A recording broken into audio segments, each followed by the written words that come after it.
नमस्कार, मी ऋषिकारत मित्रांनो. सी-टी-टी म्हणजेच सेंट्रल टीचर इजिबिलिटी टेस्ट या सी-टी-टीचे ऑनलाईन फॉर्म सुरू झालेले आहे. तो ऑनलाईन फॉर्म नक्की कशा पद्धतीने भरायचा आहे, त्यासाठी डॉक्युमेंट काय-काय लागणार आहे, याची ए टू झेड माहिती आपण या व्हिडिओच्या माध्यमातून बघणार आहे. तर मित्रांनो, व्हिडिओ नक्की तुम्ही शेवटपर्यंत बघा. आपल्या चॅनलवर जर तुम्ही पहिल्यांदाच आला असता तर चॅनलला सबस्क्राईब करून ठेवा. असेच नवनवीन व्हिडिओ आम्ही तुमच्यासाठी घेऊन येतो. जर तुम्हाला काही विचारायचं असलं तर व्हिडिओला कमेंट करा किंवा व्हिडिओच्या डिस्क्रिप्शन बॉक्समध्ये टेलिग्रामचा ग्रुप दिलाय. त्यावरती तुम्ही अजूनही जॉईन झाला नसाल तर त्यावरती जॉईन व्हा. त्यावरती डायरेक्टली तुम्ही आमच्याशी बोलू शकता किंवा तुमचे प्रश्न आम्हाला विचारू शकता. नक्कीच आमची टीम तुम्हाला त्वरित प्रतिसाद देईल. चला तर या ठिकाणी ऑनलाईन फॉर्म कशा पद्धतीने भरायचा आहे बघूयात. तर मित्रांनो, सर्वप्रथम Googleवरती यायचं आहे आणि या ठिकाणी तुम्हाला सी-टी-ई-टी अशा प्रकारे या ठिकाणी सर्च करायचं. सर्च केल्यानंतर एक नंबरलाच तुमच्यासमोर वेबसाईट येईल, सेंट्रल टीचर्स इजिबिलिटी टेस्ट यावरती क्लिक करा. ही ऑफिशियल वेबसाईट आहे सी-टी-ई-टी फॉर्म भरण्याची. व्हिडिओची लिंक व्हिडिओच्या डिस्क्रिप्शन बॉक्समध्ये वेबसाईटची दिलेली आहे. आता या ठिकाणी पब्लिक नोटीस आलेली आहे, की तुमचे जे एक्झाम सेंटर वगैरे आहे, ते सेंटर या ठिकाणी ऑटोमॅटिकली रँडमली पद्धतीने या ठिकाणी दिले जातील. खाली काही इन्फॉर्मेशन बुलेटिन सुद्धा दिले, कसं फॉर्म वगैरे भरायचा, ते सुद्धा एकदा व्यवस्थित बघून घ्या. फॉर्म तुमचे 27/11/2025 पासून तर 18/12/2025 पर्यंत या ठिकाणी भरू शकता. खाली यायचंय अप्लाय फॉर सी-टी-ई-टी फेब्रुवारी 2026 यावरती तुम्हाला क्लिक करायचंय. क्लिक केल्यानंतर अशा प्रकारे या ठिकाणी तुमच्यासमोर पेज येईल. आता या ठिकाणी आपल्याला आपला फॉर्म कशा पद्धतीने भरायचा ते सांगितलंय. या ठिकाणी स्टेप दिल्यात. सर्वप्रथम रजिस्ट्रेशन, नंतर ॲप्लिकेशन फॉर्म, पे एक्झामिनेशन फी आणि डाउनलोड फॉर्म. आता या ठिकाणी न्यू रजिस्ट्रेशन दिसतंय 2 नंबरच्या पर्यायामध्ये. या ठिकाणी न्यू रजिस्ट्रेशनवरती क्लिक करा. या ठिकाणी तुम्हाला काही इन्फॉर्मेशन दिली आहे. जर तुम्ही ओ-बी-सी किंवा जनरल कॅटेगरीमधून फॉर्म भरला तर ₹1000 फीज राहील कोणत्याही एका पेपरसाठी आणि दोन्ही जर का पेपर दिले तर 1200.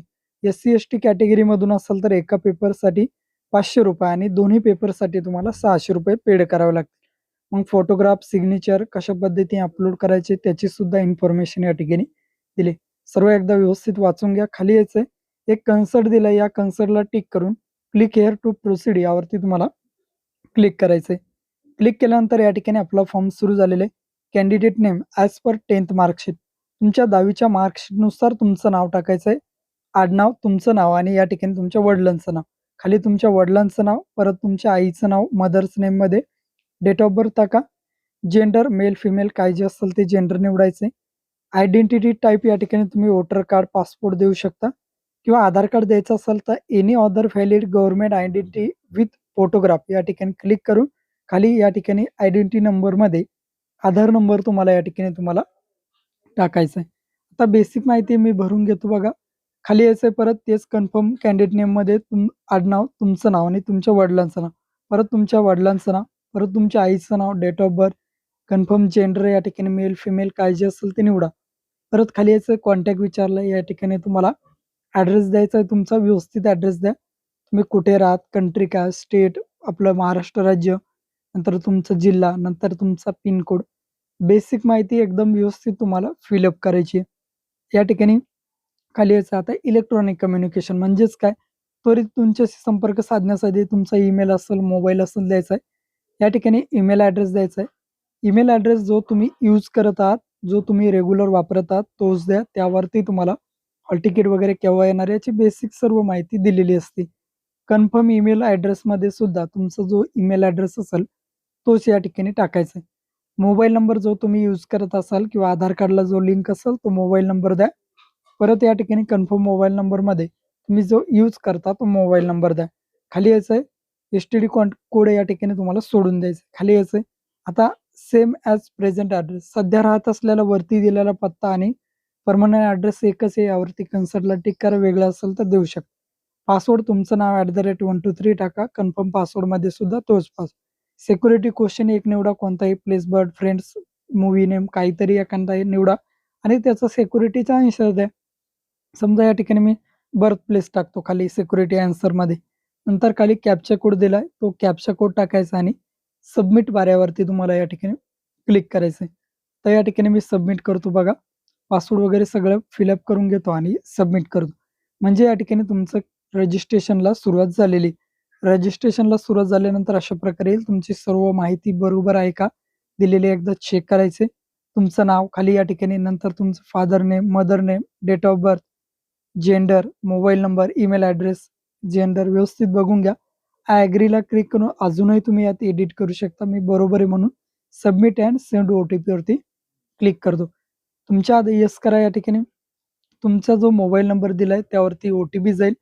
तो 6 अंकी OTP तुम्हाला या ठिकाणी या बॉक्समध्ये पिवळ्या कलरचा फिलअप करायचा आणि सबमिट रजिस्ट्रेशन फॉर्म यावरती क्लिक करायचं.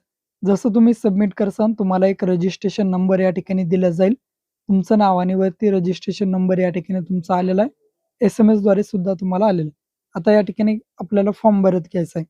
फॉर्म भरताना बघा रजिस्ट्रेशन फॉर्म, ॲप्लिकेशन फॉर्म आणि फी पेमेंट. खाली ॲप्लिकेशन नंबर आलाय. कंप्लीट ॲप्लिकेशन फॉर्मवरती क्लिक करा. जसं तुम्ही फॉर्म भरसाल तसं कंप्लीट दाखवेल बघा. आता या ठिकाणी सर्व कंप्लीट होईल. नंतर तुमचा फॉर्म प्रोसीड होईल. पर्सनल डिटेल्स या ठिकाणी क्लिक करायचं आहे आता. तुमचं पर्सनल डिटेल्सवरती आलेली बेसिक जी दिली ती नंतर कॅटेगरी निवडायची. जी तुमची कॅटेगरी असेल ती. समजा OBC, SC, ST, जनरल काय जे असेल ती कॅटेगरी निवडा. नंतर खाली विचारलंय, are you person with benchmark disability? तुम्ही अपंग वगैरे आहात का विचारलंय. नंतर तुम्हाला रायटर वगैरे लावायचा ते विचारलंय, तर या ठिकाणी सुद्धा नो करायचंय. खाली यायचंय एम्प्लॉयमेंट स्टेटस, तर या ठिकाणी not employ, employ as a teacher किंवा अदर दॅन टीचर. तर आपण एम्प्लॉय नाही म्हणून मी नॉट एम्प्लॉय करतो. खाली कॅप्चा कोड दिलाय. हा कॅप्चा कोड व्यवस्थित टाकायचा आहे. तुम्हाला जो कॅप्चा येईल तो कॅप्चा टाका आणि सेव्ह अँड नेक्स्ट वरती क्लिक करायचं आहे. आर यू शुअर विचारेल, do you want to submit, तर येस. नंतर आता अप्लाय फॉर विचारलं. अप्लाय फॉर तुम्हाला पेपर फर्स्ट द्यायचा आहे. ज्यांचं B.Ed झालंय त्यांनी पेपर सेकंड द्या. ज्यांचं D.Ed झालंय ते पेपर फर्स्ट आणि सेकंड दोन्ही देऊ शकता. समजा तुमचं जर B.Ed झालं असेल तर B.Ed वाल्यांनी काय करायचंय, पेपर सेकंड क्लास या ठिकाणी तो निवडायचा आहे. नंतर ज्यांचं B.Ed झालंय तर या ठिकाणी त्यांचं काय करायचंय, सेकंड निवडा आणि ज्यांचं D.Ed झालंय त्यांनी दोन्ही सुद्धा देऊ शकता. तर आपलं B.Ed झालंय म्हणून मी फक्त पेपर सेकंड देतो. फर्स्ट लँग्वेज मराठी घ्या. सेकंड लँग्वेज तुम्हाला जी हवी आहे ती घेऊ शकता. तर मी या ठिकाणी हिंदी निवडतो. तुम्हाला जी निवडायची ती तुम्ही निवडू शकता. हिंदी निवडतो. नंतर बघा मिनिमम एज्युकेशन क्वालिफिकेशन फॉर 8 ते या ठिकाणी विचारलंय 6 ते 8. तर तुम्हाला आता कोड दिलेत. आता हे कोड काय आहेत तर या ठिकाणी दिले बघा. Graduation and pass with pursuing 2 year diploma elementary education. तर आपण या ठिकाणी एलिमेंटरी एज्युकेशन असेल तर एक निवडा. नंतर बघा at least 15% marks in graduation or post graduation in bachelor of B.Ed. म्हणजेच काय, तर या ठिकाणी ग्रॅज्युएशनला 50% पेक्षा जास्त मार्काने B.Ed झाला असेल तर 2 नंबरचा पर्याय. नंतर बघा समजा या ठिकाणी 45% पेक्षा कमी मार्क आणि या ठिकाणी किंवा 45% मार्क आणि NCTE मधून जर का तुमचं B.Ed झालं असेल युनिव्हर्सिटीमधून. नंतर बघा सीनियर सेकंडरी या ठिकाणी with at least 50% marks and pass with 4 year B.Ed. म्हणजे 4 वर्षाचं जे B.Ed असतं ते तुम्ही केलंय का? नंतर 4 वर्षाचं तुम्ही BA, BA, BSc, B.Ed ते केलंय का? असं विचारलंय. नंतर graduation at least 50% mark, pass with B.Ed special education. म्हणजे स्पेशल एज्युकेशन म्हणजे मूक किंवा बधिर मुलं जे असतील त्यांचं जे B.Ed असतं त्याला स्पेशल एज्युकेशन B.Ed. या पद्धतीने तुमचं जे असेल यामध्ये ते निवडायचं आहे. नसेल तुम्हाला समजेल तर तुम्ही व्हिडिओला कमेंट करू शकता. आपला आता B.Ed झालाय आणि ग्रॅज्युएशनला 50% पेक्षा जास्त मार्क आहे तो 2 नंबरचा पर्याय. नंतर सब्जेक्ट ग्रॅज्युएशनला तुमचं मॅथ सायन्स होतं की सोशल सायन्स. आपलं समजा MA किंवा BA जर असेल तर सोशल सायन्स निवडा आणि ज्यांचं BSc असेल त्यांनी या ठिकाणी मॅथ सायन्स निवडायचं. नंतर क्वालिफाईंग एक्झाम आपलं काय आहे तर डिग्री इन एज्युकेशन आहे. जर तुमचा डिप्लोमा इन एज्युकेशन असेल तर डिप्लोमा. आपलं या ठिकाणी B.Ed आहे म्हणून मी या ठिकाणी डिग्री इन एज्युकेशन तुमचं निवडून घेतो. नंतर खाली यायचंय enter a captcha with Shaw bill. हा कॅप्चा कोड दिसतोय. हा कॅप्चा कोड तुम्हाला या ठिकाणी टाकायचा आहे आणि सेव्ह अँड नेक्स्ट पर्यायावरती क्लिक करायचं आहे. आर यू शुअर, तर येस वरती क्लिक करा. आता द्यायचंय तुम्हाला B.Edचे लास्ट इयरचे मार्क्स. तर या ठिकाणी तुम्ही पास आहेत की ॲपियर आहे डिग्री इन एज्युकेशन. तर या ठिकाणी आपण पास आहोत तर पास. जर तुम्ही ॲपियर असाल तर ॲपियर. तर पास आहे तर केव्हा तुम्ही B.Ed पास झाला, समजा 2025ला. नंतर कोर्स कोणता होता तर एज्युकेशन अँड एलिमेंटरी एज्युकेशन तो निवडा. नंतर कॉलेज या ठिकाणी सर्च करायचं बोर्ड, युनिव्हर्सिटी किंवा इन्स्टिट्यूट नेम. तुमचं जे कॉलेज असेल ते कॉलेज या ठिकाणी दाखवलं जाईल. मी फॉर एक्झाम्पलसाठी एक कॉलेज निवडून घेतो. नंतर रिझल्ट मोड. तर या ठिकाणी तुमचा रिझल्ट पर्सेंटेज आहे की CGPA तो निवडायचा आहे. तर आपला पर्सेंटेज आहे.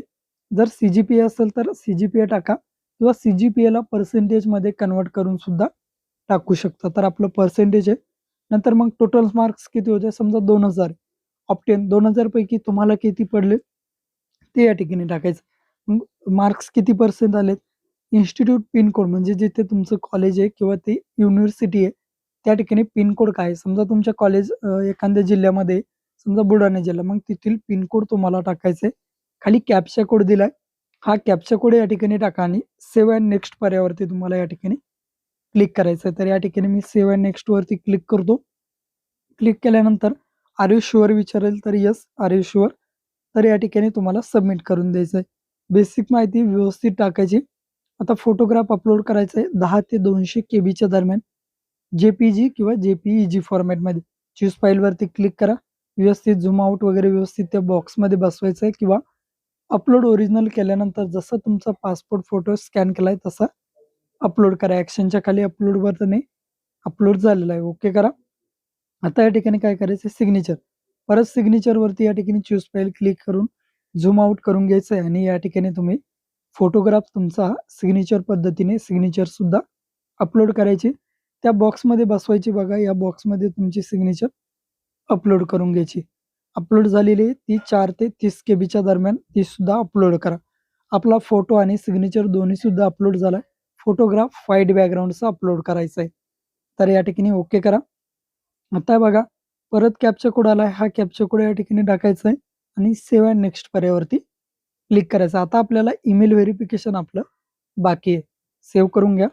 सेव्ह केल्यानंतर या ठिकाणी तुम्ही बघू शकता आता तुम्हाला या ठिकाणी तुमची सर्व इन्फॉर्मेशन बेसिक माहिती दाखवली जाईल. Are you want to submit? तर या ठिकाणी येस वरती क्लिक करायचंय.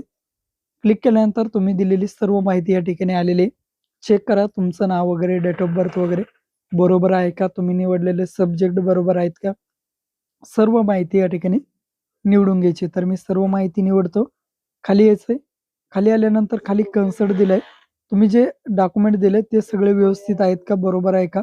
तुमचं नाव, तुमच्या वडिलांचं नाव, तुमच्या आईचं नाव, डेट ऑफ बर्थ, जेंडर, तुमची category, examination city, apply for, photograph, signature, contact, are you benchmarks, disability, अपंग वगैरे आहेत का? तुम्हाला रायटर वगैरे लावायचा का? असं विचारलंय.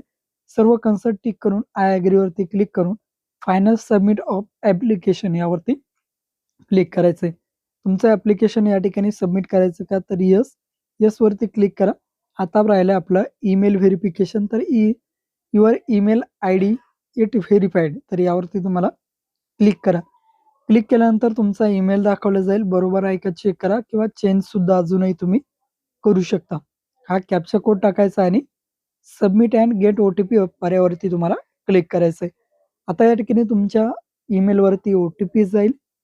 ओ-टी-पी गेलाय तो ओ-टी-पी या ठिकाणी टाकायचा आणि व्हेरिफाईड करायचंय. तर मी या ठिकाणी ओ-टी-पी व्हेरिफाईड करून घेतो. ओ-टी-पी आलेला आहे. ओ-टी-पी चेक करा. स्पॅम किंवा ऑल ईमेलमध्ये तुमचा ओ-टी-पी आलेला असतो. व्हेरिफाईड करून घ्यायचंय. आपला ईमेल सुद्धा आता व्हेरिफाईड झालाय. Email verified. आता या ठिकाणी पे एक्झामिनेशन फी आपण एकच सब्जेक्ट निवडलाय. ₹1000 फी आहे. ऑनलाईन पेमेंटवरती क्लिक करून प्रोसीड फॉर पेमेंट यावरती क्लिक करा. Are you sure? तर ओके करा. ओके केल्यानंतर एनी डेबिट, क्रेडिट हा ऑप्शन निवडून प्रोसीड फॉर डॉक्युमेंट पेमेंट यावरती तुम्हाला क्लिक करायचं.